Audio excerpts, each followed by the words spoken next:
Sejam todos bem-vindos ao nosso trabalho do uso de container na construção civil. Aqui nós descreveremos tudo sobre o container e como ele é usado dentro das edificações. Nós distribuímos esse trabalho em duas partes. A primeira parte trataremos do container em si, por que ele começou a ser usado, o que é ele, né? Como ele é feito, para que ele é usado originalmente. E na segunda parte, nós criaremos um projeto mostrando do como é fácil a gente criar um projeto do zero usando métodos construtivos que não nem sempre são tão comuns assim. É claro, não vai ser tão fácil como vocês vão ver ao decorrer desse trabalho, porém, tudo com dedicação nós conseguimos.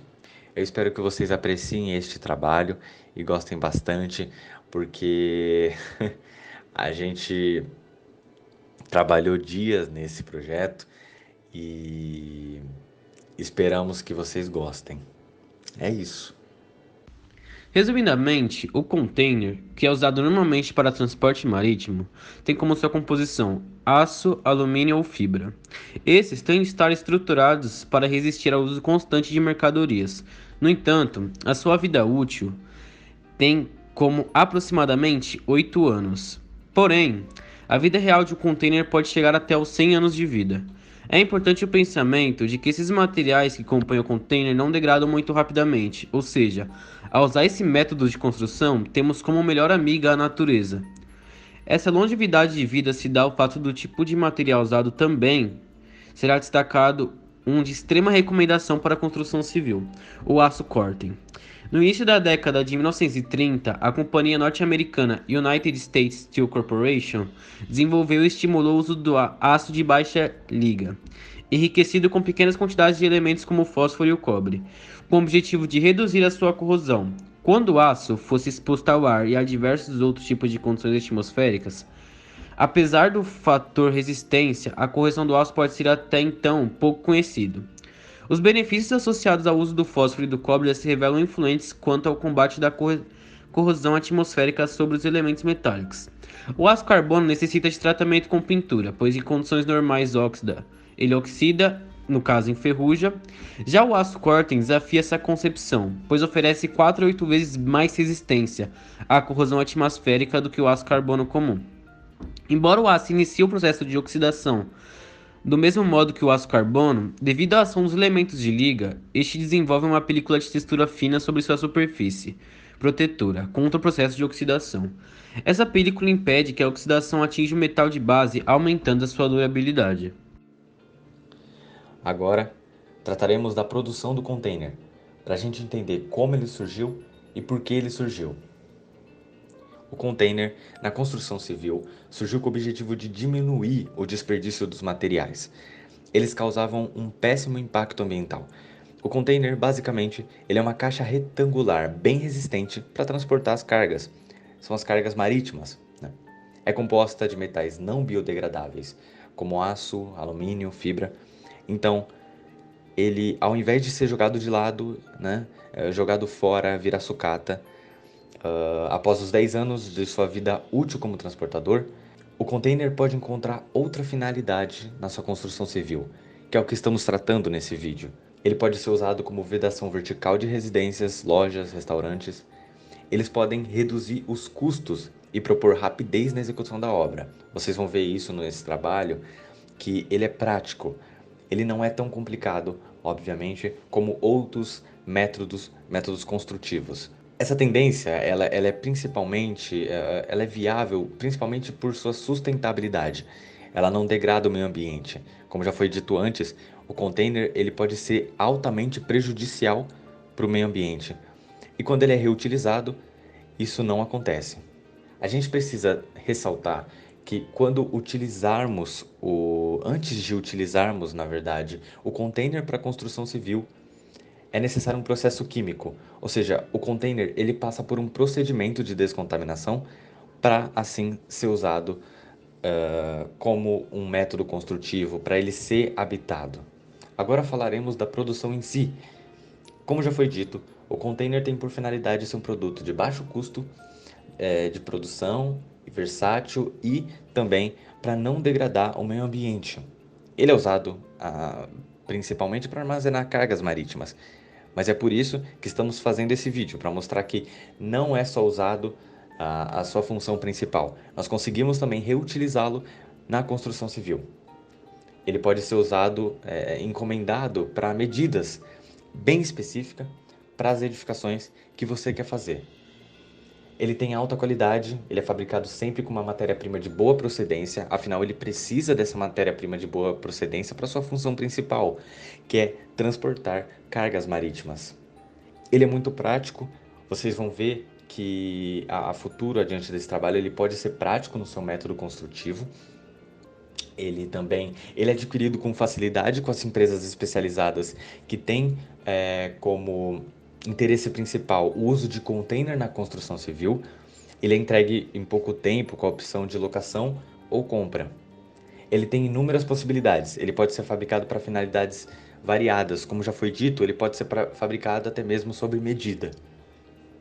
É claro, com opcionais e acabamentos para atender a cada tipo de projeto. Ele tem baixo custo, então o baixo investimento inicial para viabilizar projetos e serviços.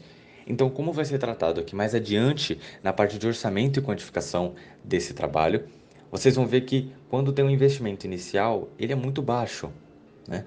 Quando talvez 2 cômodos, a obra vai sair muito barata. Agora, vamos passar para os detalhes de como o container ele é fabricado. Segundo a Big Steel Box, empresa que é especializada na área, a produção de um container começa com um grande rolo de aço. Ele é desenrolado e cortado em várias folhas. Isso, claro, em fábricas dedicadas com sistemas de máquinas tecnicamente avançados. Depois, a preparação da superfície dessas chapas de aço é realizada com um jateamento de areia. Sim, é um jato de areia, literalmente, para remover ferrugem, sujeira e contaminantes.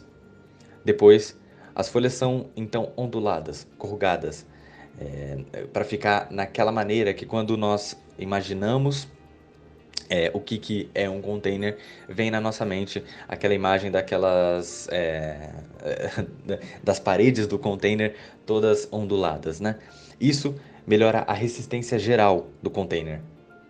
Depois, os painéis de teto e suspensórios são feitos separadamente, e folhas para painéis de parede são soldadas, utilizando calor.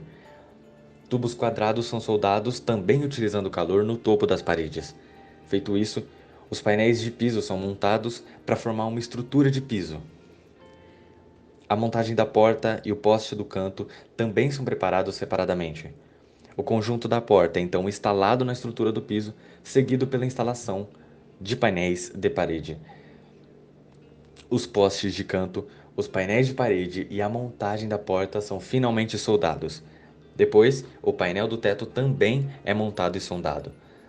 Uma vez instalados no piso do container, são feitos furos para fixar os painéis do piso. Depois, o hardware da porta é finalmente instalado, juntamente com os vedantes de borracha para portas estanques. O fundo do recipiente é então impermeabilizado, seguido de testes. E assim, é feito a montagem e produção do container. A caixa é inspecionada. Chegamos agora nas características da construção com container. Os containers possuem diversas características positivas quando utilizados na construção civil. Então, começaremos pela inovação. Já foi tratado que é uma inovação utilizar o container para a obra. Uma construtora ou empreiteira que está sempre se atualizando e buscando alternativas modernas, com certeza vai enxergar nessa opção uma ótima solução. Só pela praticidade, os containers já ganham notoriedade. Claro, além disso, elas são estruturas seguras, resistentes, multifuncionais. Essas 3 características, elas são muito importantes na atualidade. São vantajosas, principalmente por auxiliarem na execução inteligente de um processo construtivo. Ela aproveita bem o espaço físico e eles são adaptáveis às diferentes necessidades de cada etapa da obra para cada obra. A praticidade. Como são caixas de aço pré-fabricadas, já chegam prontas. Apenas instale-os e comece a usar. Claro, dessa forma, dispensam etapas mais demoradas dos processos construtivos, como uma fundação tradicional. Vai ser tratado depois, nesse trabalho, mais à frente, que a fundação é algo muito mais básico quando se trata da construção de um container. Isso diminui a necessidade de uma mão de obra muito mais cara e, claro, um dos únicos essenciais cuidados que a gente deve ter é a preparação do terreno. A área que receberá o container deve estar nivelada e ser capaz de suportar o peso da estrutura e da carga que vai ser armazenada. Depois, a gente precisa prestar muita atenção se o espaço vai ser capaz de garantir o acesso do caminhão, que vai descarregar o container no terreno. A gente precisa também verificar se ter condições de realizar manobras dos guindastes para instalação. O uso dessas estruturas ajuda no andamento do cronograma da obra. Versatilidade e mobilidade. Provavelmente essa deve ser a característica mais marcante de um container. Versatilidade. As caixas elas podem ser transportadas de um local a outro com muita facilidade. Pode servir para diversos fins e ainda serem empilhadas ou dispostas uma ao lado da outra como estruturas modulares. Com isso, mesmo que o projeto exija uma expansão de alojamento de colaboradores ou a transferência do depósito de materiais para outro setor da obra, essas estruturas que estamos usando vão ser facilmente adaptadas conforme a nova necessidade. No mesmo sentido, as caixas podem ser reposicionadas horizontalmente ou verticalmente sempre que for conveniente. A redução de custos. O uso de containers é capaz de otimizar os custos na obra. Isso também vai ser tratado como um dos pontos mais marcantes mais à frente do projeto. Ele dispensa materiais de alvenaria e a diminuição na contratação de mão de obra. Claro, também tem a durabilidade da estrutura. Ela permite que a construtora ou empreiteira faça um reuso futuro. Com isso, a aquisição pode ser considerada um investimento. Para a instalação das estruturas, vale lembrar que é necessário contar com uma equipe especializada. No entanto, os números de colaboradores acaba sendo menor do que no caso de uma construção tradicional, de um galpão ou de um alojamento, por exemplo. A sustentabilidade. Como já foi tratado anteriormente nesse trabalho, o uso dos containers, eles vão de encontro com as preocupações da sustentabilidade não só na construção civil, mas no meio ambiente inteiro, em diversas aplicações em outros setores da sociedade. Claro, a gente pode começar também pela sua característica de reuso, como já foi tratado há pouco tempo, que elimina desperdícios significativos de materiais. Especialmente nas obras, a quantidade de entulho corresponde a cerca de 60% dos resíduos sólidos gerados em centros urbanos. Causa impactos negativos no meio ambiente e o uso de containers em substituição das estruturas de alvenaria reduz consideravelmente esse problema. Por consequência, o descarte é inadequado. Vale lembrar que a sustentabilidade engloba três dimensões: ambiental, social e econômica. Em relação a essas duas últimas, a redução de custos nas obras e a possibilidade de proporcionar condições mais confortáveis para o trabalho e o descanso dos colaboradores são aspectos que também demonstram o perfil sustentável dos containers. Por último, não menos importante, o conforto térmico. Existem diversas soluções para climatizar construções com container. Materiais de isolamento, como revestimentos térmicos e pinturas reflexivas, são algumas soluções. O conceito de arquitetura bioclimática também é uma alternativa, sem contar que contribui para a sustentabilidade do projeto. Olá, gente. Falando um pouquinho sobre o método de transporte desses containers, a gente começa pela simples pergunta de como que um container tão pesado é transportado. E a gente pode concluir que não é somente um transporte, mas às vezes são navios, caminhões, etc. Então eu vou apresentar aqui para vocês, primeiramente, a via marítima, que ela é utilizada para percorrer grandes percursos, como entre continentes, países. E a gente pode dar o exemplo aqui do transporte de cabotagem, que é uma logística interessante, porque ele viaja entre portos do mesmo país sem perder a costa de vista, então ele não vai lá para o meio do oceano. Então, a gente vai ter alguns benefícios com esse transporte de cabotagem. A gente vai ter diminuição do roubo e extravios, porque ele não vai sofrer influência direta de criminosos, riscos de roubos, desvios, e isso permite uma grande economia com segurança, certo? A grande capacidade de espaço é a nossa segunda vantagem. Os navios são muito espaçosos. Todo mundo já viu esses navios cargueiros, eles são gigantes. Terceiro é a eficiência energética, que o transporte de cabotagem ele consome 8 vezes menos combustível para mover a mesma carga que outros modais. a quarta vantagem, menor impacto ambiental. De certo, essa é uma das maiores vantagens que a gente tem quando se trata de redução de poluição. Isso se dá pelo fato de a cabotagem utilizar de modo natural as vias navegáveis do país, reduzindo a emissão de gases poluentes. E o quinto é a economia, que embora seja um processo demorado, você vai usar a via marítima para casos de não urgência. Quando não é urgente o container na sua obra, por exemplo, você vai usar container daqui 2 meses ainda, você está fazendo, sei lá, a fundação. Então você encomenda o container, então você tem 2 meses de prazo para entrega. Então você não precisa ficar aflito. Logo, esse custo ele é muito benéfico, ele vai te dar um lucro muito bom, porque ele se reduz em 30% quando comparado a outros modais. Agora, gente, quando a gente já falou de via marítima, a gente vai para o caminhão de grande porte. Eu citei aqui o caminhão buggy, mas tem muitos outros caminhões. É basicamente o caminhão buggy, eu citei ele porque ele é um caminhão especial para containers mesmo. Ele tem um suporte especial. Então, quando a gente se trata de caminhão, a gente vai colocar uma situação de que o container chegou no porto e não tem como o navio, óbvio, ir para mais para o centro do país. Ele vai ficar ali só na área litorânea, né? Então, você usa o caminhão para um local de entrega que é longe do porto ou uma situação semelhante. Então, a empresa encarregada da logística ela tem que escolher o melhor caminho, o melhor caminhão, quantos contêineres vão ser, ela vai se preparar para isso.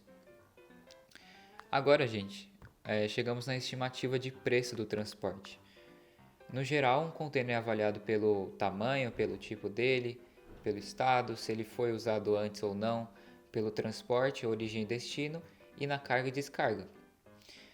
Como a minha parte aqui que eu estou falando é o transporte, a gente vai focar só nisso. Então não vamos falar sobre o preço de container aqui, vamos falar só sobre o transporte. O valor do transporte ele é proporcional a dois fatores, que é o tempo e a distância. Quanto ao primeiro fator, que é o tempo, a gente se refere à urgência da entrega. Lembra que eu falei? Quanto mais urgente, quanto mais rápido você precisar, mais caro vai ser. E isso vai ser ajustado entre cliente e fornecedor. Quanto maior o prazo, né, vai ficar mais barato. E a distância é bem simples. A gente vai considerar para cada quilômetro uma média de R$ 3,00 a R$ 4,50, que normalmente é o estimado. Então a gente vai considerar o tempo e a distância dessa entrega. Eu coloquei uma suposição que vocês vão ver na tela. Supondo que seja encomendada uma entrega de distância próxima a 150 km, com prazo de 30 dias corridos desde o acerto final, que é um prazo razoável. Assim, a transportadora poderá cobrar o seu frete, supondo novamente, de R$ 3,50 por quilômetro, e o valor total desse transporte seria de R$ 525, porque justamente a gente considerou o prazo razoável. Então tá, não vou cobrar uma taxa a mais. E consideramos a distância, colocamos uma média, supomos uma média, então multiplicamos por 150 km, que era a distância, R$ 525. E como eu falei antes, né, o cálculo do preço, a estimativa de preço do transporte, ele também conta com a carga e descarga do módulo. Então, pesquisando, eu vi que varia de R$ 120 a R$ 250 essa carga e descarga do módulo. Mas a gente não tem uma boa noção, então coloquei a informação, não vamos incluir no cálculo dessa vez. Os containers são e necessitam de vedação vertical, que são classificadas em diferentes tipos e diferentes pontos de vista, por realizar várias funções. Quanto a essas funções, podem ser classificadas como vedação fechada, de fachada, divisória interna ou de separação. Em países como Holanda, Inglaterra e Japão, a prática do uso de containers está cada vez mais popular, e isso por sua viabilidade, facilidade e outros diversos tipos de benefícios que o mesmo traz. Na Holanda, por exemplo, foi desenvolvido um projeto para a moradia de estudantes.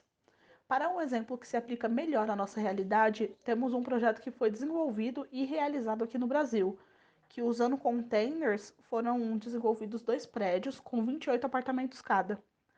Por serem versáteis, os containers são usados em diversos tipos de projeto, além de projetos residenciais, como por exemplo em alojamentos, depósitos, refeitórios e diversos outros. O que torna essa prática mais surpreendente é o uso em residências, já que não é algo comum. Existem diversos tipos de container, o que possibilita o cliente a escolher se deseja maior, menor, se terá um teto mais alto ou não, e outras diversas características que serão melhores para o seu projeto. Mas essas estruturas também podem ser padrões, tendo 10, 20 ou 40 pés, que são aproximadamente de 3, 6 e 12 metros, sendo os de 20 e 40 pés containers standard, ou padrão. Alguns tipos de containers são os containers almoxarifado, que é um modelo padrão de melhor custo-benefício, um modelo mais compacto, contendo apenas 10 pés, é resistente, seguro e geralmente é usado em obras menores, como depósitos e almoxarifados, organização de escritórios. São facilmente transportados e são ideais para instalações temporárias, o que acontece geralmente na construção civil. Container dry cargo, usado no setor agrícola, tem boa resistência e armazenamento. Também pode ser usado em qualquer trabalho que exija essas características, o que torna muito procurado nas indústrias alimentícias e na construção civil. Tem normalmente 20 pés e é fabricado a partir do aço corten, que é 2 vezes mais resistente que o tradicional, fazendo com que ele possa lidar muito bem com variações climáticas, tempestades, ventanias e diversos outros intempéries. Isso o possibilita de ser mantido a céu aberto sem que nada que tenha dentro seja danificado. Também tem um modelo de 40 pés. Além da sua resistência, a durabilidade do dry cargo pode chegar a 100 anos, logicamente mantendo todos os cuidados necessários. Container High Cub é um tipo de container semelhante ao dry cargo. Se diferencia pela altura, que tem 30 centímetros a mais, e por isso sua capacidade de transporte é maior e geralmente é usado em organização de escritórios, alojamento de colaboradores, instalações de refeitórios, habitação permanente, construção de comércios, restaurantes e etc. Container Reefer é um container refrigerador usado para cargas que exigem uma baixa temperatura para o seu transporte, por isso é fabricado de aço inox ou duralumínio e tem uma camada de 10 centímetros de poliuretano, que é para o isolamento térmico. Como escolher o container ideal? De início, é importante conhecer os tipos de container e, a partir disso, ver qual se adequa melhor ao seu projeto. É importante definir objetivos. O primeiro passo é saber para qual finalidade será usado o container, pois você saberá o tamanho ideal que será necessário para o seu objetivo. Dessa forma, já teremos noção do tamanho do container que o projeto irá exigir. Escolha o modelo ideal. É importante a escolha do modelo, pois assim teremos noção do valor que poderemos economizar. Por exemplo, se você quer construir um escritório, um container almoxarifado é suficiente, porque além de ter um valor não tão alto, ele é mais compacto e vai se adequar ao seu projeto. Assim você adapta a sua escolha com o projeto e o orçamento. Novo ou usado. Antes, os containers eram todos reutilizados após seu uso marítimo, mas com a popularização da ideia, empresas passaram a fabricá-los, assim eles teriam estruturas novas. No caso da compra de containers usados, é bom rever a procedência do produto, ver com o que eles transportavam, pois assim é de extrema importância a descontaminação da caixa, caso tenha histórico de transporte de produtos químicos. Avalie se não há amassados, corrosões e se as travas estão em perfeito estado. Isolamento térmico e acústico. Dependendo do uso que será aplicado, terá que ser feito um revestimento térmico e acústico, principalmente quando será para habitar, pois o material da caixa aquece muito. Para isso, existem diversas opções de revestimento, como lã de rocha, painel isotérmico, gesso acartonado e etc., podendo investir também em janelas maiores e assim iluminação natural. Documentação. Mesmo que não haja legislação específica para esse tipo de projeto envolvendo containers, a estrutura em si precisa de uma documentação, licença de exportação e o documento de importação para os que serão usados. lembrando que todos eles devem ter uma placa de identificação. Importância da mão de obra especializada. Ainda que você já tenha noção das precauções, vantagens e desvantagens da aplicação e conheça um pouco deles, é muito importante que você contrate uma empresa especializada nesse tipo de projeto, pois você terá uma visão profissional para te auxiliar, te trazendo respostas, te ajudando com a escolha do container e qual tipo de barreira você tem que enfrentar. E nada melhor do que alguém para te ajudar nas melhores escolhas, assim evitando futuros problemas.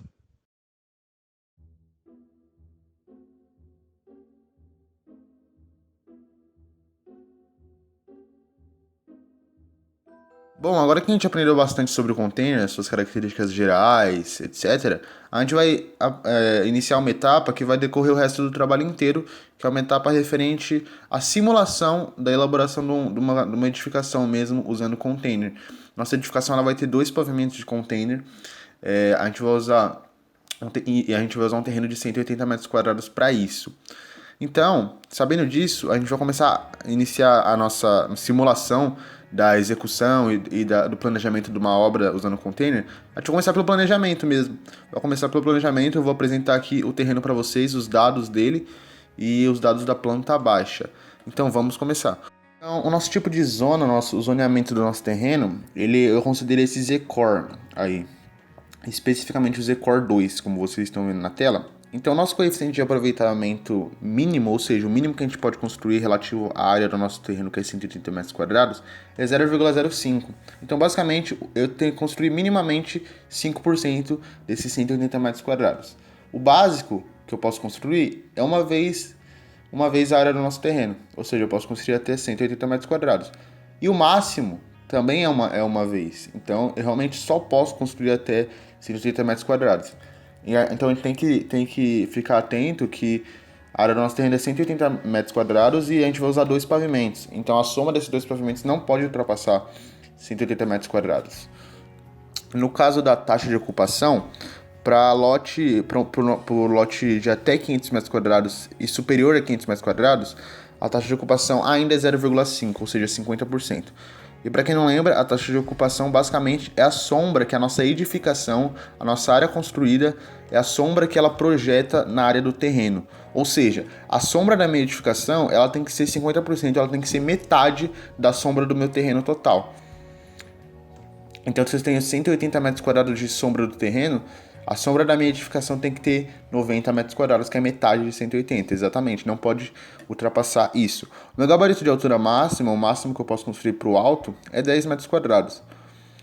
Relacionado a recuos, a gente não vai considerar, para ficar mais fácil de ilustrar para vocês entenderem, mas a legislação de São Paulo obriga que tenha 5 metros de recuo frontal, no caso de recuo lateral não precisa.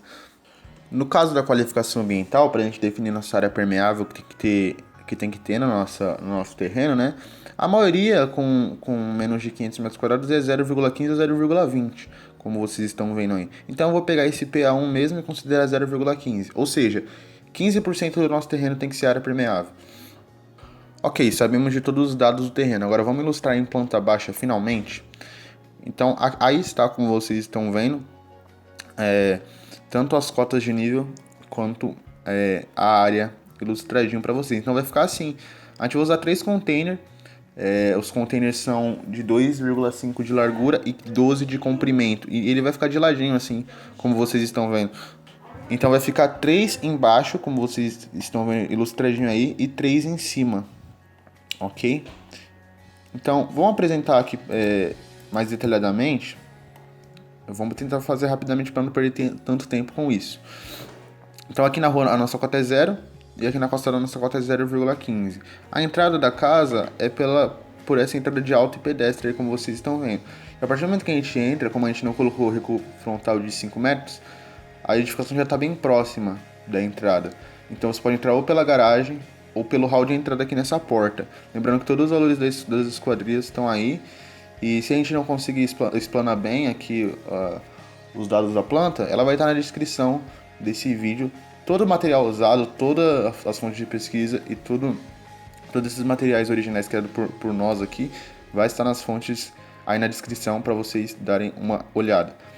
A gente entra aqui, se a gente entrar pela garagem, a gente posteriormente vai dar de cara na sala de jantar e na cozinha, mas vamos entrar pelo hall de entrada aqui. Então a gente entra, à esquerda tem essa escada como vocês estão vendo, ela tem 90 centímetros, né, de largura para subir, tem 16 degraus.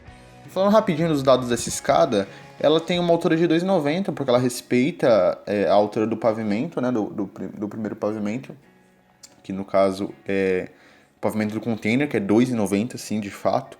E o espelho considerado é 0,70, o piso considerado é 0,30, a gente tá falando de metros, né?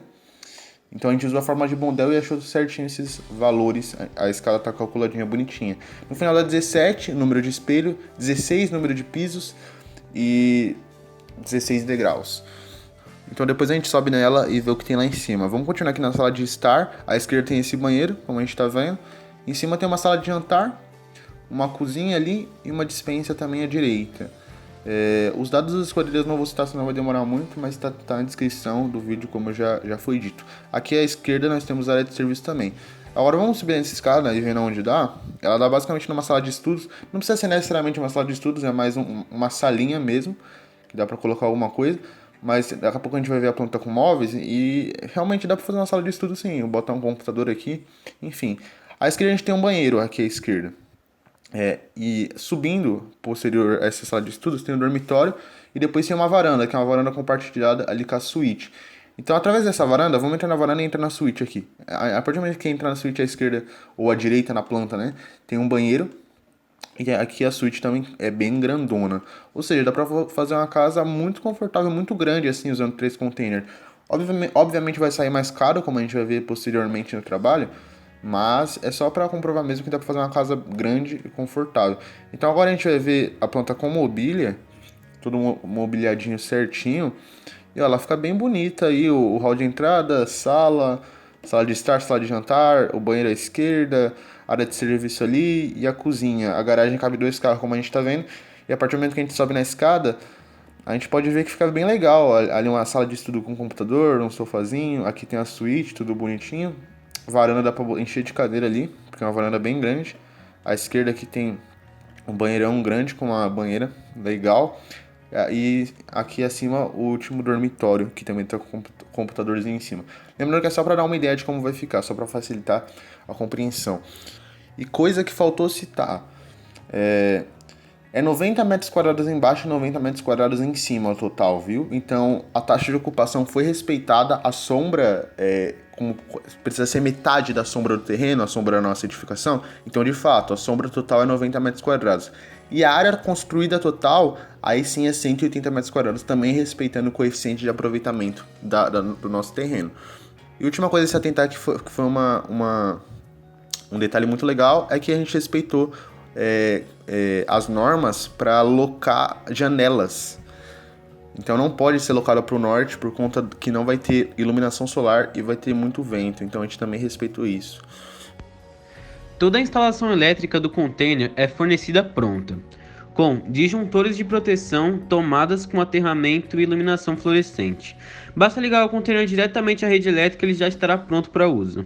Outro fator importante que necessita de muita atenção é o isolamento elétrico. O container deve ser aterrado, pois está suscetível a ser atingido por raios. Como a gente está falando de uma estrutura metálica, é fundamental que o aterramento elétrico seja muito bem projetado e executado. Quando são instalados chuveiros, é recomendável o uso de disjuntores tipo DR, que desligam automaticamente em caso de curto-circuito. Por ser fabricado a partir de materiais metálicos, a estrutura não propaga nenhum tipo de fogo. A instalação hidráulica e elétrica está entre as etapas mais importantes do processo de modificação em containers. O projeto elétrico e hidráulico em casa container, em sua grande maioria interno, necessitando que efetue uma parede falsa com drywall. Porém, alguns clientes optam por uma instalação aparente, pois diminui custo e tempo de execução do projeto. Para containers fornecidos com lavabos, banheiros e copas, o ideal é que sejam fornecidos pontos de água e esgotos próximos ao local de instalação. Todas as instalações dos containers já vêm finalizadas. Apenas conecte a tubulação do container com a rede de água e esgoto fornecidas no local. Agora nós vamos mostrar alguns vídeos mais detalhados sobre o assunto, que a gente acabou pesquisando, encontrando no YouTube e achou que seria bem interessante passar esse conteúdo para vocês.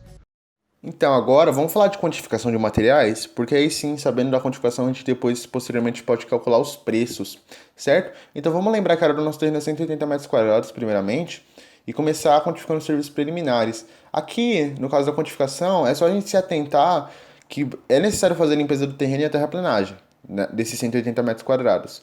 E a norma técnica NBR 8036 nos diz, relacionada à sondagem, que até 200 metros quadrados, uma sondagem já tá bom, mínimo de uma sondagem. Então, como o nosso não ultrapassa 180 metros quadrados, ou 200, né, o nosso é 180, então, uma sondagem já tá bom.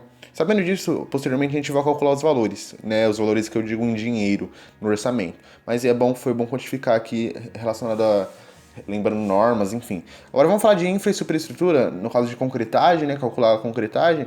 Como a nossa superestrutura ela é feita de container, então não tem concretagem em cima, basicamente o concreto vai só na infra, que é no caso das sapatas, né, na infraestrutura, apenas lá. Então aqui eu fiz a alocação das sapatas, ela tá bem distribuidinha, a gente fez de forma regular, mas como o container ele é bem levinho, não precisa ser tão certinho não, é só fazer de forma regular que distribua bem o peso, né? Então vamos calcular então a concretagem da infraestrutura, no caso nas sapatas, né? Então a fundação aqui, a gente basicamente pegou, sabe a dimensão da sapata agora, calculou suas dimensõezinhas, né? Lado vezes altura vezes profundidade, e deu aqui 0,144 metros cúbicos. O volume total, que é o volume de concreto que a gente quer, a gente basicamente vai pegar o volume, aqui está escrito o volume, mas na verdade é a dimensão da sapata, vezes o número de vazios, vezes 1000. Aí deu 201,6 litros de concreto. O número de maceiras, a gente vai pegar esse volume de concreto que a gente achou e dividir pelo volume do traço. Então, 201,6 dividido por 108 litros é igual a 1,86. Aqui a gente arredonda para 2 maceiras. Quantidade parcial, a gente vai relembrar aqui o traço do concreto, que é 1 para 2 para 3. 1 de cimento, 2 de areia e 3 de pedra. A gente vai fazer por fases, né? Multiplicar a maceira pelo traço do cimento, multiplicar a maceira pelo traço da areia e da pedra. E aí dividir pelo volume da lata, no caso da areia e da pedra, e dividir por 2 no caso do cimento. Então vamos começar. 2 vezes 1 é igual a 2, certo? Dividir por 2 é igual a 1, um saco de cimento. Aqui no caso da areia agora. 2 maceiras vezes 2 é igual a 4. 4 vezes o volume da lata, que é 0,018, é igual a 0,072 metros cúbicos. E aqui, agora no caso da pedra, 2 maceiras vezes 3 é igual a 6. 6 vezes o volume da lata é igual a 0,108 metros cúbicos de pedra. Agora a gente vai para a próxima etapa. Essa próxima etapa a gente chamou de alvenaria, mas na realidade é apenas o revestimento da nossa alvenaria. Porque a nossa alvenaria basicamente é o container, né? São as paredes do container. Então aqui, o que a gente chamou de alvenaria vai ser o revestimento que a gente vai usar drywall e a manta isoladora térmica, né? Que é uma manta que é usada muito em telhado, né? Só que aqui no caso a gente tem que fazer isso para não... Porque vão morar pessoas nesse container, né? E o container não pode esquentar tanto. Então o que é a alvenaria na realidade é o revestimento, que vai ser drywall e manta térmica para a gente isolar bem o som e o calor. Então a gente nomeou as paredes, certo? A gente dividiu em parede externa e parede interna. Foi bom dividir assim justamente porque as paredes externas, em sua maioria, elas vão apenas uma face de drywall e de manta isoladora, né? Vão apenas na face interna da parede externa. E no caso das paredes internas são as 2 faces que serão usadas para botar drywall, né? Então aqui a gente nomeou o primeiro pavimento, P1, P2, enfim, a gente seguiu um padrão de esquerda para direita, de cima para baixo, né? O primeiro pavimento e o segundo pavimento também. Sabendo disso, aqui a gente pode passar mais rapidamente por esses cálculos, não precisa citar detalhadamente, mas basicamente a gente somou todas as áreas do primeiro andar das paredes, a área das paredes, né, que a gente multiplicou a área de cada parede pelo pé direito. O pé direito, se você não se lembra, é 2,9, que é o pé direito do nosso container. Então a gente somou, achou a área, a metragem quadrada e fez e retirou a metragem de portas e janelas, das esquadrias, né? Então a gente somou as áreas das paredes, achou a metragem quadrada total da alvenaria de container e subtraiu por portas e janelas. No segundo andar a gente fez a mesma coisa. E depois de fazer a mesma coisa no segundo andar, a gente somou o primeiro com o segundo andar. Somamos os dois e achamos 231,996,966. Aqui é metros quadrados. Agora, sabendo da área total das alvenarias, que no caso é as alvenarias em container, né? A gente tem que lembrar que antes do drywall a gente tem que botar a manta térmica, porque a gente tem que prevenir o calor no ambiente, né? Então, pra gente achar o número de rolos de manta térmica que a gente vai usar, a gente basicamente pega a área das paredes que a gente achou e divide pela área da manta térmica. E a área da manta térmica, como ela é 50 por 1, é 50 metros quadrados. Então a gente vai dividir 231,966 por 50 e vai achar 4,63. Como não pode faltar, né? A gente não vai arredondar para 4, a gente vai arredondar para 5 rolos de manta térmica. No caso, nessa dimensão aí, 5 para 1, né? Então, 5 rolos de manta térmica. E agora sim, a gente vai achar a quantidade de chapas de drywall, certo? Para a gente fazer isso, a gente vai pegar a área das paredes total, das alvenarias total que a gente calculou, e dividir pela área da chapa do drywall. E uma área padrão de chapa de drywall é 1,80 por 1,20, que dá 2,16 metros quadrados. E a gente tem que considerar um desperdício de 5%. Então, no final de tudo, a gente vai somar por 5%.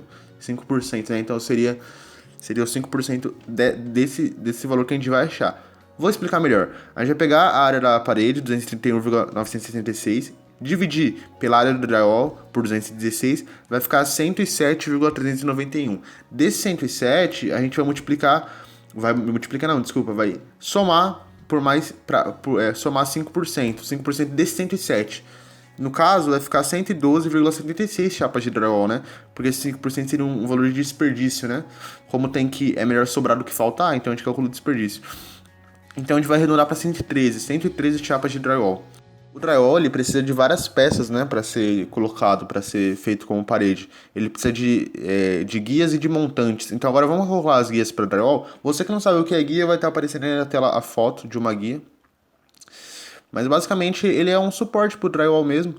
Guias e montantes são suportes, né, para as chapas de drywall. Então, para calcular a guia, a gente faz comprimento da guia, que é 3 metros vezes as duas faces da parede. Só que lembra que a gente separou parede externa por parede interna?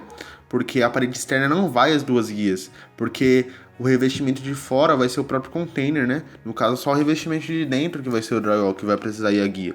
Então aqui a gente separou no primeiro andar, a gente vai separar o primeiro e segundo andar. Primeiro andar, paredes que usarão drywall em apenas uma de suas faces. Aqui a gente calculou a área das paredes, dividiu pelo o perímetro das paredes, porque aí é só a metragem do comprimento delas, né? Então a gente calculou o perímetro das paredes, dividiu pelo perímetro das guias para o drywall e achou 6,862. A gente arredonda para 7. Como aqui é uma face só, a gente não vai multiplicar por 2, a gente vai deixar 7 mesmo. Agora, no caso das paredes que usaram drywall em suas duas faces, a gente vai somar tudo, sempre confundo. O comprimento das paredes, a gente vai somar tudo, vai achar 22,605. Lembra que a gente está falando do primeiro andar. A gente vai dividir por 3 e vai achar 6,86, arredondando para 7. No caso, como a gente vai usar suas duas faces, que no caso aqui é a parede interna, então a gente vai multiplicar por 2, que dá 14 guias para o drywall. Agora falando do segundo andar, vai acontecer a mesma coisa, né? A gente vai primeiro fazer as paredes que usarão em apenas uma de suas faces, a gente vai somar todos os comprimentos, ou seja, vai achar o perímetro total da parede, né?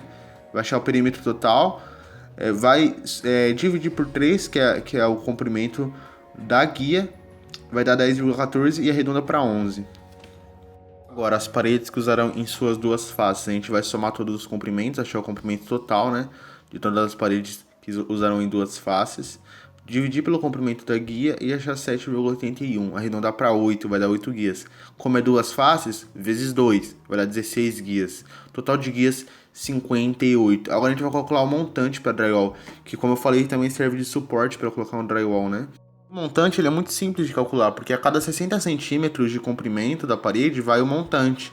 Então, basicamente, a gente vai dividir o comprimento total de uma parede por 60 centímetros, por 0,6 metros, porque a gente vai achar quantos montantes precisarão, né? Então, aqui na parede que usará um drywall em apenas uma de suas faces, a gente de novo vai pegar o comprimento total, menos a área das esquadrias, porque como o montante ele é vertical, né? Então a gente tira a área das esquadrias, certo? Então aqui basicamente vai ficar 3,036 metros dividido por 0,6 metros, que é 60 centímetros, dá 21,62. A gente arredonda para 22 montantes. No caso da parede que usará drywall em duas faces, a mesma coisa. Achou o comprimento total, dividiu pelo comprimento do montante e achou 36 montantes. Segundo andar, o processo se repete, né? Vai somar o comprimento das paredes, subtrair pelo comprimento das alvenarias, apenas o comprimento mesmo, e aí vai achar 38 montantes. E aqui no caso das paredes em duas faces, né? A gente achou o que usará uma face só, agora no caso das duas, 35 montantes. No final a gente vai somar tudo. Somar tudo e achar o número de... A gente tem que também somar mais 2, que é o caso de encontros, né, da parede, e achar 133 montantes para serem empregados. Então, gente, dando continuidade ao que o Renato acabou de falar, a gente vai para acabamento, que a gente se refere à pintura nessa obra. Então, a pintura, você vai estar vendo aí na tela, é a área de revestimento vezes o consumo. O consumo a gente colocou como 0,24 litros por metro quadrado. Então a gente pega a área das paredes total, né, do revestimento, e multiplica pelo consumo, bem simples, bem fácil. 55,67 litros será o necessário para pintar todas as paredes da casa, os drywalls, certo? E vai destacar que essa tinta ela é especial para drywall, então ela vai ter um precinho mais caro depois, porém isso vocês vão ver mais pra frente na parte de orçamento. O piso a gente escolheu o piso amadeirado, que também é um pouquinho mais caro, mas tudo bem. Área total, a gente pegou a área total da casa, vezes as dimensões do piso, que é 1,20 metros quadrados, desculpa. Então a gente dividiu 157 metros quadrados por 1,20 metros quadrados, que no caso seria a área total dos cômodos, né, dividido pela dimensão do piso, que deu 130,83, mas a gente arredonda 131 pisos, certo? Porque não pode faltar. E agora a gente chega na cobertura. Na cobertura a gente fez o que? A área do teto, a gente soma a metragem quadrada de todos os cômodos novamente, que vai dar 156,998 metros quadrados. É a mesma medida que a gente usou para o piso praticamente. Então a gente tem o primeiro andar com 77,59 metros quadrados e tem o segundo andar com 79,408 metros quadrados. Mas vale destacar que antes do forro do drywall no teto, a gente tem que calcular a manta térmica. A manta térmica ela vai nos ajudar a isolar o som, vai nos ajudar a ter uma temperatura melhor dentro da casa. Então, a gente vai fazer a área do teto dividido pela dimensão da manta. Então, a gente vai fazer a área da manta igual a 50 metros vezes 1, então é 50 metros quadrados, normal. 3, e o total, né, deu a área do teto dividido por a área da manta, deu 3,13 mantas. Mas a gente tem que arredondar para 4 porque não pode faltar, então 4 rolos de manta térmica. Agora a gente chega na quantidade de chapas de drywall, que seria, como que a gente vai calcular isso? Como a gente vai forrar o teto, a gente vai fazer a área do teto dividido por área da chapa mais o desperdício, porque a gente tem que contar com desperdício para não ter um imprevisto. Então a gente vai colocar aqui que a área da chapa é 2,16 metros quadrados, como já visto antes, e o desperdício é de 5%. Então a gente vai pegar a mesmos 157 metros quadrados, os mesmos, dividido pela dimensão da chapa, que vai dar 72,68, mais os 5%, né, vai dar 76,31, que vai dar, arredondando, 77 chapas de drywall, tranquilo. A gente chega agora na cantoneira, ou tabica, que seria um suporte, né, para você colocar o drywall na parede. A gente vai pegar o perímetro do forro, que a gente acabou de fazer, e a gente vai dividir pelo comprimento da cantoneira ou tabica. tanto faz você chamar de cantoneira ou tabica. Então a gente vai colocar aqui que o perímetro do forro é 37,5 metros, que a gente acabou de calcular. Então a gente vai colocar 37,5 metros dividido por 3 metros, que é o comprimento da tabica. Assim a gente vai ter 2,5 metros arredondando 13 cantoneiras. Por que a gente arredonda? Porque não dá para você comprar uma cantoneira e meia, então você compra 13 cantoneiras, porque você não pode comprar 12, senão vai faltar. Agora chegando na canaleta, 2 peças de canaleta a cada 60 centímetros de tabica, então vai ser realmente mais, né? Então, colocando aqui, para você descobrir o número de canaleta, você vai fazer os 3 metros da cantoneira vezes a quantidade de cantoneira, que vai dar 39 metros. Aí a gente pega e divide por 0,6, porque a gente tinha falado que era uma cantoneira a cada 60 centímetros, certo? Então, ao final, aí vocês podem ver que dá 130 cantoneiras. Não, cantoneiras não, perdão, canaletas. Vai dar 130 canaletas, porque a gente viu que 39 dividido por 0,6 deu 65, mas como são 2 canaletas para cada 0,6 metros, a gente vai fazer 65 vezes 2, que dá 130 canaletas. E agora a gente chega no tirante regulador e fixador, que é 4 por canaleta, então é ainda mais, né? Então você vai fazer 4 por canaleta, é só colocar 4 vezes 130, né? Porque deu 130 canaletas, então vai dar 520 tirante regulador e fixador. É basicamente isso, a parte de acabamento, piso e cobertura. E agora nós podemos seguir na apresentação.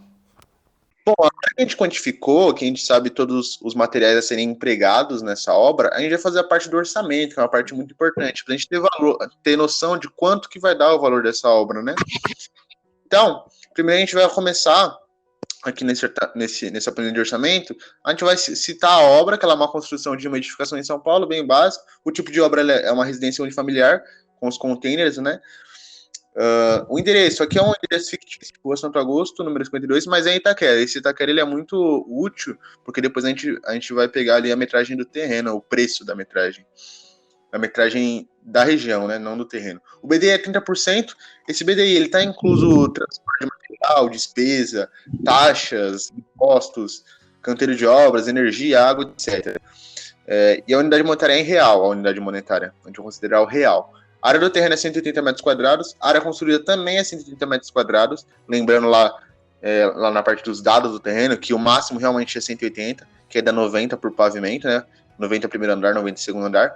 O preço do terreno, do metro do local de Itaquera, por isso que é importante saber. O preço da metragem atualmente, a gente usa fontes de pesquisa atuais, lembrando que as fontes de pesquisa estão tudo na descrição do vídeo, é 4.200 basicamente por metro quadrado o preço dessa metragem aí de Itaquera. É bem caro, tá se valorizando, né, vamos dizer assim. O preço do terreno, então, a gente calcula, basicamente, a gente pega essa metragem do terreno vezes a área do terreno, dá 760 mil. Ok, mas esse preço é um preço à parte, ele é o preço do terreno em si, ele não vai lá no custo da obra. E o prazo da obra é 4 meses.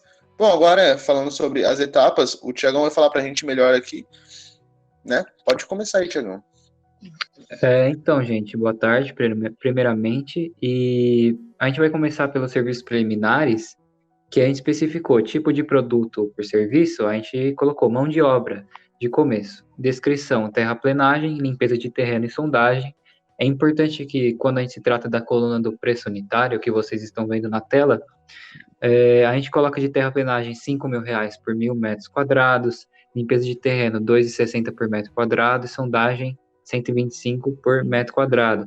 Então, a gente fez a pesquisa, né, bem embasada, e multiplicamos pela metragem quadrada, e pode ver que deu esse valor específico. Então, é bem importante fazer uma pesquisa bem embasada em sites confiáveis, porque assim você pode obter um resultado próximo ou exatamente como deve ser feito.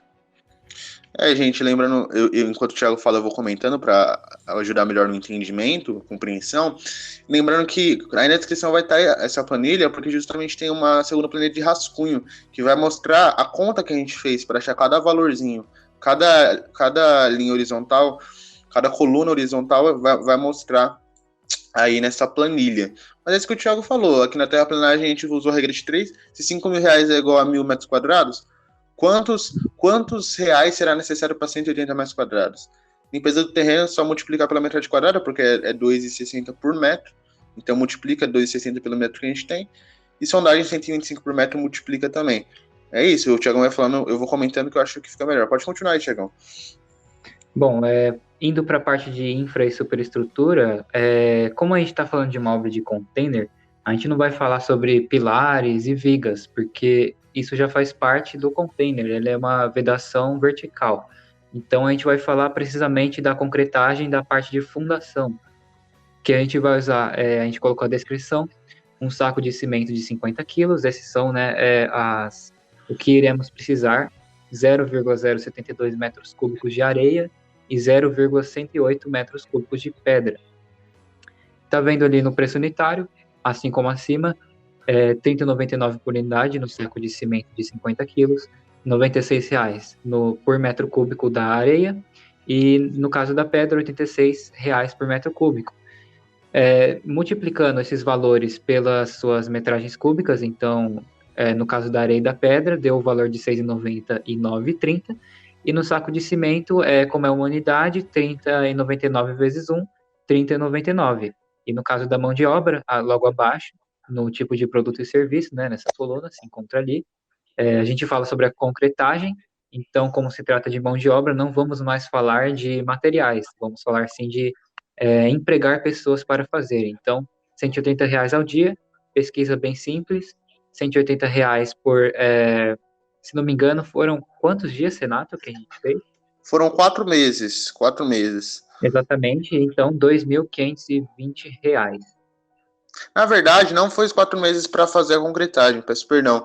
A gente pesquisou, vou até olhar o rascunho aqui, que a gente pesquisou dias específicos, foram 13 dias, se eu não me engano, 2 semanas, algo nesse valor, que a gente tem a gente fez uma certa estimativa de tempo, né, como vai ser 4 meses para a obra, a gente estimou quanto vai ser usado para a fundação, quanto vai ser usado para outras etapas. Mas é isso, basicamente 2 semaninhas dá para fazer uma fundação muito boa. Pode continuar aí, Thiago. Então a gente chega no carro-chefe da obra, vamos dizer assim, nos containers. Então, vale destacar que um container, quando você vai fazer a obra, certo? Você usa a vedação vertical, que seria o container, mas você também usa a manta térmica, que seria o que vai, né, isolar ali, vai dar uma conferência térmica melhor, isolar um pouco mais de som. A gente calculou mão de obra, drywall e tudo isso. Então, começando pelos containers, a gente vai usar os containers HC40, que seriam os containers de 12 metros de comprimento e aproximadamente 2,5 metros de largura. Então, pesquisando, a gente achou um valor de 15.400 por unidade. Então, 15.400 vezes 6, 92.400. No caso Exatamente. da manta térmica, pode falar, Renato.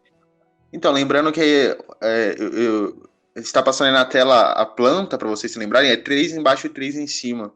E é isso mesmo que o Thiago falou. Esse é o maior container que tem, se eu não me engano, né, Thiago? Mas enfim, pode continuar. Então, continuando nessa obra, a gente vai para a parte do que a gente chama, né, de forro, que seria a parte interna, né, Renato? Que seria a manta térmica. Então, a gente usou 5 rolos, calculando, certo? Pela metragem quadrada das paredes e tudo mais. Como cada unidade custa R$ 224,91, a gente multiplicou, né, vezes 5, deu R$ 1.124. E no caso da mão de obra, da mesma forma que pesquisamos, e daria R$ 30,00 por metro quadrado, lembrando que a gente está contando por metro quadrado e não por dias, igual na concretagem. Então a gente multiplicou, 6.959, fica realmente um pouco caro, né? Mas é um serviço para profissionais, não pode errar, porque você vai ter né, você vai se prejudicar muito. Exatamente. É bom lembrar que a maioria das coisas aqui a gente está considerando mão de obra, exatamente, porque como o Thiago falou, é um serviço para profissionais. Mas pesquisando no YouTube, vale destacar que por acaso, se quem for executar a obra já é um profissional, o dono da residência já for um profissional, então com certeza vai sair muito mais barato, porque de fato a mão de obra ela é bem cara. Pode continuar aí, Thiago. Exatamente. E a gente vai partindo pro drywall, que é mais um exemplo de mão de obra cara. Então a gente pega aqui as quantificações, 113 chapas de drywall, você vê que vezes 25,90, 2.926. Você pensa, nossa, para fazer o forro, R$ 2.926, realmente muito barato. Aí você pega as guias, 58 guias, deu 1.270 ao todo, né? Multiplicando pelo valor da unidade. 133 montantes, deu 3.444. Um pouquinho mais caro, mas ainda ok, se for comparado a Exatamente. outros sistemas de alvenaria. Mas aí você chega na mão de obra e você vê 32,45 por metro quadrado. E você pega uma casa que tem aproximadamente 200 metros quadrados de instalação de drywall, fica 7.920. Então fica praticamente o material somado. E é realmente isso que eu apontaria como o caro da obra inteira, né? Sim, com certeza. A vantagem do container é ser uma obra barata, de fato é. O que é muito caro aqui, como vocês estão vendo, é a mão de obra. Enfim, pode continuar. E chegando agora nas janelas e portas, para concluir essa parte de alvenaria, a gente basicamente colocou em ordem, né, por primeiro andar e segundo, contamos aí 5 portas venezianas de alumínio, quatro portas de correr, 3 portas sanfonadas, 5 janelas de correr de alumínio, um pano de vidro, 3 janelas basculantes. Então, aí realmente não vai mudar. Então, se você for fazer uma casa de, não sei, tijolo baiano, bloco de concreto, qualquer coisa, você vai gastar a mesma coisa, porque esquadria você escolhe e coloca, certo? Então, a gente colocou o preço do portão automático, que eu esqueci de falar, peço perdão. Colocamos 2.750, que foi um modelo que nós vimos na internet, com as mesmas dimensões da nossa entrada. E as portas está em sequência. A gente colocou o preço por unidade e multiplicamos pelo número que vai na nossa casa. Então, 5 portas venezianas de alumínio, R$ 650 por unidade, ficou 3.250 ao todo, só nesse estilo de porta. Então, vocês podem ver as contas aí em sequência, seguido da mão de obra, que fica R$ 60 para cada esquadria, tá? Para cada instalação. Então, multiplicamos pelo número total de esquadrias e deu R$ 1.260. Exatamente. Aqui a instalação não é tão cara, mas é bem isso que o Thiago falou. A gente pegou cada esquadria que seria usado, pegou o valor mesmo empregado. O interessante é o pano de vidro, que ele é bem caro, viu? É o pano de vidro que a gente vai usar pra escada, pra ficar um visual bacana. Só que ele é realmente bem caro. Pode continuar, Thiago. Exatamente. O pano de vidro, na verdade, a gente até tomou um susto quando a gente calculou, porque deu cerca de 8 metros quadrados, né, Renato? E a gente multiplicou pelo valor e deu realmente muito caro. 7.591 é muito caro. Enfim, seguindo para o acabamento, a gente começa uma parte um pouco mais fácil, que seria acabamento. A gente pensa só em pintura, em tinta. Então, você pega aqui que o total calculado para a casa seria de 55,57 litros. Lembrando que essa tinta é para drywall, certo? Porque a Exatamente, é o gente usa revestimento. tinta ou drywall. Exatamente. Então, a gente pegou ali R$ 274,80 por 20 litros, a cada 20 litros, que é uma tinta especial para drywall. Então, acredito que seja realmente um pouquinho mais caro, porém não ficou tão caro assim, R$ 763. Tá ok, dá para pagar. E pulando para o piso, como são coisas curtas, né, Renato? Aí você comenta no final. Com certeza. A gente colocou aí o estilo que a gente usou foi o piso amadeirado, que a gente acreditou que daria um toque bonito. Então calculamos, né, pela área da casa, pela área dos cômodos, 131 pisos ao total, né, porque a gente pega e divide pela área do piso, pela dimensão do piso, etc. E o preço da unidade, 30,51, multiplicando por 131 pisos, R$ 3.996. Exatamente. Aqui é bem simples mesmo. Qualquer tipo de casa precisa desses cálculos. E agora o Thiago vai falar do teto da cobertura. Então, gente, chegando no teto e na cobertura, a gente vê um material que é incomum com o que vimos na alvenaria, que seria a manta térmica. A manta térmica vai usar da mesma forma aqui para os mesmos objetivos, que seria isolar um pouco mais de som, conferência térmica, essas coisas. Então, calculamos 4 rolos, deu um rolo a menos, né? Foi bem próximo. R$ 224 a unidade, da mesma forma. Multiplicamos R$ 899.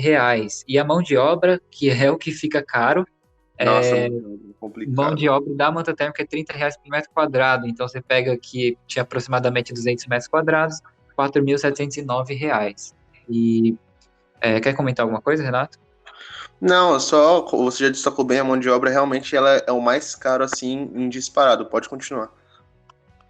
Então, ok. Continuando para o drywall, a gente calcula algumas coisas diferentes aqui, porque a gente está falando do drywall na questão realmente do forro, né? A gente não vai colocar nenhuma estrutura pesada em cima do drywall, porque seria loucura.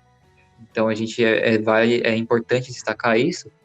Por isso que deu poucas chapas, né? Em relação ao outro, deu umas 40 chapas a menos. E da mesma forma, 77 chapas vezes 25,90 deu 1.994. Aí você pega as cantoneiras, tirante regulador ou fixador, que são como umas barras de ferro que você encaixa, né? Você coloca de Exatamente, uma suporte. maneira. É um suporte que você vai né, encaixar o drywall ali e vai fazer a instalação. Então, nas cantoneiras, são poucas cantoneiras, então 13 vezes 27,90 tá ok, R$ 362. Porém, quando você vai para o tirante regulador ou fixador, são 520. Então, vezes 4,50, mesmo sendo barato, sai caro, porque são muitos. Então, sai 2.340 só de tirante. E a mão de obra, como sempre, o mais caro, é sempre o vilão aqui da conta.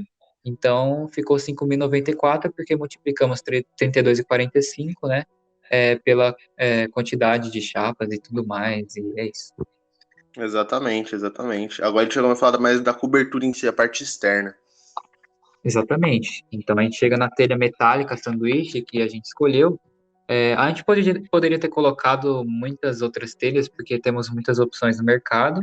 Mas, por exemplo, cerâmica fica legal com container? Talvez não, fique um pouco diferente demais, talvez dê um contraste esquisito. Então, a gente optou por uma telha metálica, que é como se fosse, ela é mais chapada, então você não vê ela fazer um triângulo. Você normalmente vê ela só caindo e etc. Então, a gente usou aí 31 telhas, certo? Que a gente fez os cálculos, e R$ 499 por unidade, é um pouquinho caro. O Renato está de acordo, acredito eu. Com certeza. E R$ 15.000 só para telha, então você vê Essa que telha é muito metálica, caro.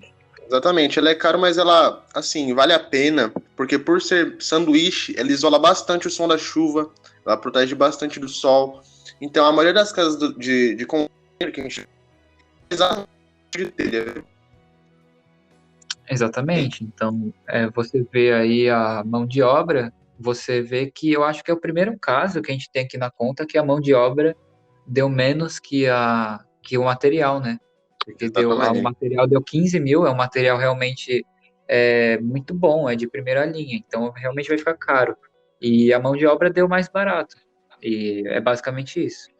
A gente pula para instalações elétricas, que, como a gente não colocou aqui, na verdade, o valor dos materiais está incluso, então vale destacar, está até na planilha que vocês estão olhando agora. Instalações elétricas hidráulicas, perdão, falando ao mesmo tempo aqui, a elétrica a gente vai gastar R$ 2.700 na média. Então, calculando, deu 4.500, e a hidráulica, como ela é um pouquinho mais barato, R$ 35 por metro quadrado, a gente vai chegar no valor de R$ 2.685. Exatamente, como nesse trabalho a gente não busca se aprofundar tanto em elétrica e hidráulica, a gente buscou na internet mão de obra completas, né? E de fato a gente achou. É isso, agora a gente falando sobre o preço de custo sem BDI, a gente basicamente somou tudo, né, Thiago? E Sim. deu, devido ao tamanho do terreno, que é uma casa grande que vai ser construída. Então, foi realmente mais barato que outros sistemas mais convencionais, porém ainda assim não é tão baratinho não, é 200 mil, é um dinheiro, de fato é mais barato que outros sistemas, mas ainda assim é um dinheiro que vai. Não, não é mesmo, Thiago? Sim, porque a gente até tomou um susto quando a gente viu o valor, porque até nas aulas, né, a gente vinha falando que o container era um sistema barato, um sistema rápido, mas a gente viu que, infelizmente, no Brasil não tem muito para onde você correr, porque você vê que um sistema que supostamente é barato fica muito caro, ainda assim, né? Fica mais barato que outras? Fica, mas ainda assim é muito caro. Com certeza. O BDI, como eu falei há algum tempo atrás, é 30%. É um BDI alto, não é mesmo? É um BDI muito alto, justamente porque a gente deixou bastante coisa de fora dessa planilha. Transporte de material, despesa, taxas de aprovação, seja para projeto, enfim, taxas de prefeitura mesmo, impostos que são realmente caros, canteiro de obra, enfim, é um BDI alto para não deixar faltar nada. É um BDI de segurança. E o preço do custo mais o BDI dá 289 mil. Ou seja, como o Tiagão falou, no Brasil não tem para onde você escapar. É uma obra completinha, ou seja, é uma casa que você vai morar, não pode acontecer gambiarra, então de fato vai ficar caro. Caro no sentido assim pro local, enfim, é uma casa cara, porém mais barata que outras opções, não é mesmo, Tiago? Exatamente. Então você vê aí uma obra completa, é claro que não tem a mobília, né? Aqui, é porque isso é uma escolha da pessoa, né? Então, você vê, se você for pegar preço do terreno, 760 mil reais, mais 289 mil reais, já passou de 1 milhão. Então, assim, é claro que a realidade agora é diferente, você não vê pessoas montando casa do zero, mas como o objetivo do trabalho era mostrar uma obra do zero, a gente mostrou aqui para vocês e dá para ficar bem claro que realmente é caro, não tem para onde fugir. Exatamente.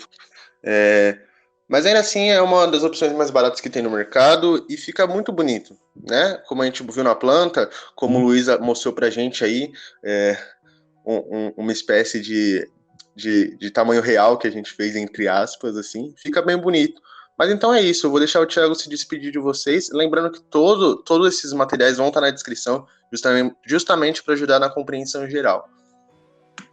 É isso, gente. Como o Renato falou, muito obrigado por prestarem atenção no nosso trabalho. Foi trabalhoso, mas valeu a pena. Espero que vocês tenham entendido sobre esse sistema de container que vem crescendo com o tempo, né?